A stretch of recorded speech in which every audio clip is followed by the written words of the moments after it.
Bismillahirrahmanirrahim. Alhamdulillah wassalatu wassalamu ala Rasulillah wa ala alihi wa sahbihi wa man wala. Assalamualaikum warahmatullahi wabarakatuh. Pertama-tama saya mengucapkan banyak-banyak terima kasih atas kehadiran antum semuanya. Semoga insyaallah segala hajatnya antum diterima oleh Allah, rezekinya diperlancar, umur dipanjangkan, sehat, afiat. Kalau ada yang sakit di rumah, cepat-cepat disembuhkan oleh Allah Subhanahu wa Ta'ala. Dalam kajian kitab adab yang barusan dibaca sampai ke urusan kuku. Sekarang ada orang yang mengklaim dirinya dicintai oleh Allah Subhanahu wa Ta'ala. Dirinya dicintai oleh Rasulullah sallallahu alaihi wasallam. Dirinya dicintai oleh Ahlul Bait. Kita cinta kepada Ahlul Bait.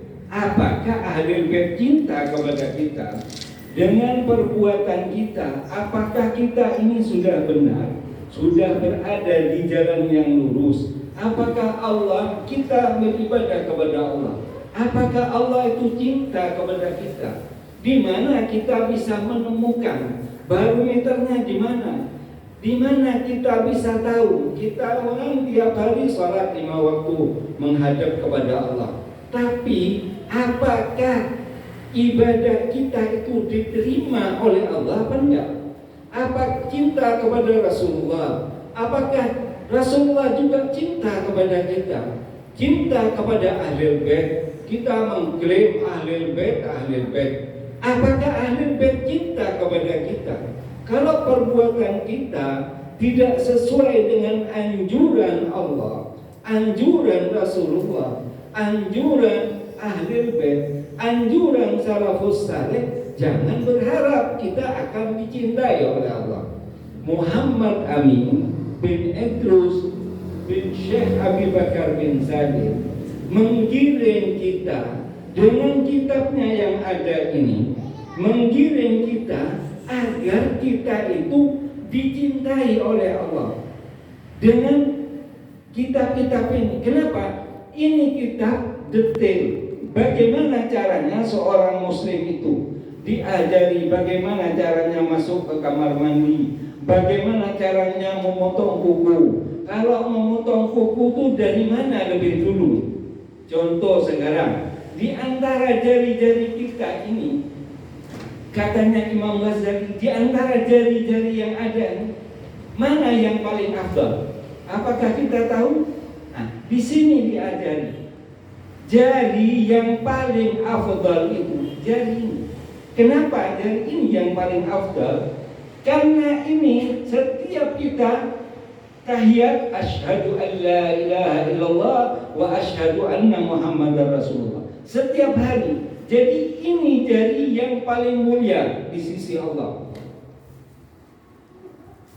Orang memotong kuku harus dipendam di dalam tanah, jangan sampai digunakan oleh orang-orang yang mau berbuat jahat kepada kita, yang mau menyihir kita. Biasanya mereka itu pakai rambut, pakai ini, pakai apa. Nah, itu diajari sama Rasulullah, jangan sampai ketahuan orang, ditaruh di mana atau dibuang di tempat-tempat yang sekiranya tidak tahu. Para hadirin yang saya hormati dan saya muliakan, tadi sudah saya singgung dari kitab adab. Sebentar lagi, 3 hari lagi kita akan memasuki bulan Rajab. Bulan Rajab ialah bulan Isra Mi'rajnya Nabi Muhammad.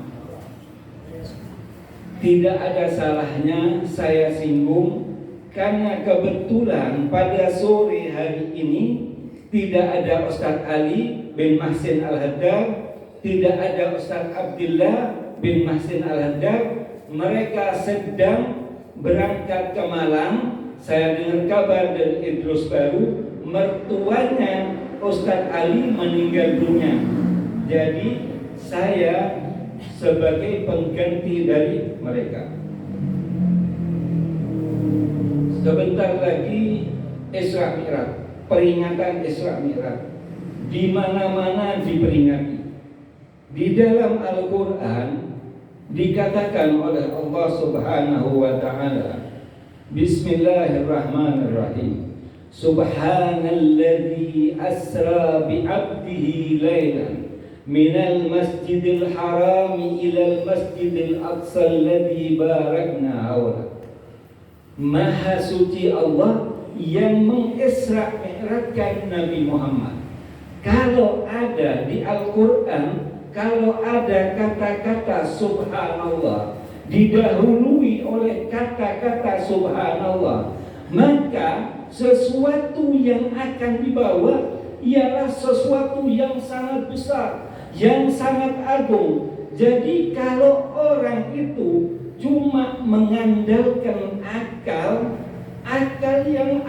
kita ini terbatas, tidak disertai dengan iman kepada Allah Subhanahu wa taala, akan tidak percaya. Dari itu Allah mengatakan Subhanalladzi asra bi 'abdihi lailan. Maha suci Allah yang mengisra mi'rajkan Nabi Muhammad pada malam hari. Di Isra Mi'rajkan Nabi Muhammad. Subhanalladzi asra bi 'abdihi lailan. Nabi Muhammad, kalau ada kata-kata abad di sini, artinya apa? Bukan rohnya yang di Isra Mi'rajkan. Roh dan jasadnya Rasulullah yang dinaikkan sama Allah. Bahkan ulama mengatakan Subhanalladzi asra bi 'abdihi lailan. Ulama mengatakan khusus untuk Nabi Muhammad diangkat ke atas langit dengan terompanya, dengan sandalnya. Begitu Allah cintanya kepada Rasulullah sallallahu alaihi wasallam, roh dan jiwanya dan jasadnya dengan sandal-sandalnya diangkat ke atas langit. Beda Allah dengan Nabi Allah Musa. Ketika Nabi Allah Musa minta kepada Allah Subhanahu wa ta'ala, Ya Allah, aku kepingin melihat engkau, aku kepingin berbicara dengan engkau. Wa kallama Allah Musa taklima. Allah mengatakan di dalam surat Taha, Ya Musa, ikhla'na alaik innaka bil wadil muqaddasi tuwa. Wahai Musa, buka sandalmu. Perhatikan perbedaan antara Rasulullah dan Nabi Allah Musa. Ya Musa, ikhla'na alaik, buka sandalmu. Kau sekarang berhadapan dengan Allah Subhanahu wa ta'ala. Kau sekarang berhadapan dengan Yang Maha Suci. Taruh sandalmu. Perbedaan antara Rasulullah sallallahu alaihi wa alihi wasallam dengan Nabi Allah Musa. Ulul azmi itu ada 5. Yang sesudah Rasulullah ada Nabi Allah Ibrahim, ada Nabi Allah Nuh, ada Nabi Allah Musa, ada Nabi Allah Isa. Peringkatnya Rasulullah di atas sendiri. Baik, sekarang apa inti dari Isra Mi'raj itu? Intinya apa Isra Mi'raj itu? Rasulullah dikasih peraturan syariat oleh Allah Subhanahu wa ta'ala, semuanya melalui malaikat Jibril. Malaikat Jibril turun memberi aturan-aturan syariat-syariat seperti ini. Tapi kenapa sekarang Rasulullah diminta oleh Allah untuk naik ke atas langit? Untuk apa? Gerangan apa? Tujuannya apa? Kok sampai Rasulullah di atas langit? diangkat sampai ke atas langit. Untuk apa? Ada wadifah apa? Ada sesuatu amanat apa yang akan disampaikan oleh Allah? Kenapa kok mesti orangnya? Kenapa kok Rasulullah diangkat ke atas langit? Tidak lain dan tidak bukan apa? Untuk menerima wadifah, kewajiban salat 5 waktu. Pentingnya salat 5 waktu. Salat 5 waktu. Ketika kita ingin bertemu dengan Allah, berdialog dengan Allah, jangan usah repot-repot. Kita salat 5 waktu. Ketika kita diminta mau ketemu sama Presiden Amerika katakan, Presiden Indonesia atau pejabat-pejabat tinggi, sudah kiranya luar biasa, pakai baju yang terbaik, kalau perlu baju baru, sepatu baru, segala sesuatunya baru. Ini sekarang Allah Subhanahu wa ta'ala yang akan ditemui oleh kita. Allah Subhanahu wa ta'ala. Jadi kita beribadah berarti kita dikasih kesempatan dalam tempo 24 jam untuk bertemu dengan Allah, berdialog dengan Allah. Apa artinya? Dalam salat itu artinya as-salat lughatan ad-du'a. Salat itu artinya kita berdoa. Artinya hampir semuanya salat itu kita berdoa kepada Allah. Baik, saya lanjutkan, masih ada waktu. Nah, kenapa salat, amal-amal kita itu semuanya kita ngasih sedekah, kita berangkat ke haji, kita beramal apa saja itu menggantung amalnya. Kalau salatnya tidak beres, tidak sesuai dengan yang dianjurkan oleh Rasulullah, percuma. Amal-amalnya itu semua bakal ditolak. Jadi salat 5 waktu sangat menentukan. Baik, dalam Al-Quran disebutkan, ma salakakum fi saqar, apa perbuatan kalian ini kok sampai kalian ini masuk ke neraka sagar? Kenapa neraka sagar ini disinginkan sama Allah? Jangan sampai ada orang masuk. Allah Rahman dan Rahim. Ma salakakum fi saqar, ada apa kalian kok masuk dari Bondowoso, dari Jakarta, dari Amerika, kok masuk ke neraka sagar ini? Neraka itu ada neraka biasa. Neraka biasa ketemu dengan neraka jahim, neraka jahanam. Neraka biasa tidak kuat dengan neraka jahanam. Neraka jahanam ketemu dengan neraka wel. Neraka jahanam tidak kuat dengan neraka wel. Yang terakhir apa? Neraka sagar. Ma salakakum fi saqar. Ada apa kalian kok masuk ke neraka sagar? Kok sampai masuk ke sini? Kenapa? Katanya Allah, ma salakakum, perbuatan apa yang kalian perbuat kok sampai masuk ke neraka sagar? Ma salakakum, Allah sampai heran. Kok masuk ke neraka jahanam ini? Kok sampai masuk ke neraka? Ma salakakum fi saqar. Secara otomatis orang itu dikasih kekuatan oleh Allah Subhanahu wa ta'ala.